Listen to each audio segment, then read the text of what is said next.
Welcome back, everybody. Today, I'm going to teach you how to use the AVERAGEIF formula in Google Sheets. This powerful formula helps you calculate averages based on specific criteria, which is incredibly useful when you're working with data sets that contain different categories or groups. Let's walk through this step by step. First, open your browser and navigate to workspace.google.com. Once you're there, log into your Google account using your credentials. This will take you to your Workspace dashboard where you can access all your Google applications and files. From your Workspace dashboard, locate and click on the spreadsheet where you want to apply the AVERAGEIF formula. This opens your Google Sheet with all your existing data ready for analysis. For this tutorial, let's say you have a sample data set with 3 columns: name, department, and salary. The goal here is to use the AVERAGEIF formula to calculate the average salary for each department separately. This is particularly helpful when you need to analyze compensation across different teams or divisions in your organization. Now select an empty cell where you want your first result to appear.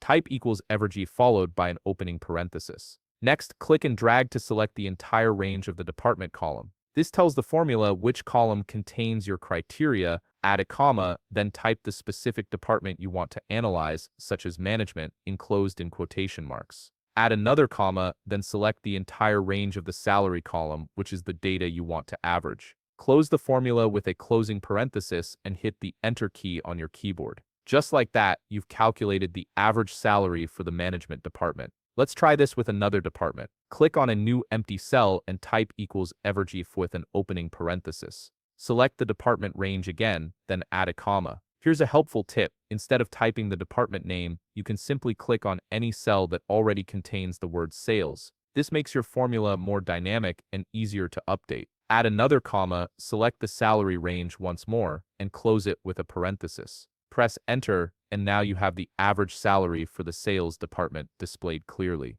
You can repeat this process for as many departments as you need to analyze. The beauty of the AVERAGEIF formula is that it automatically filters and calculates based on your specified criteria, saving you time and reducing the chance of manual calculation errors. And that's it. You've successfully used the AVERAGEIF formula to analyze salary data across different departments. If you found this video helpful, please leave a like, subscribe, and see you in the next video.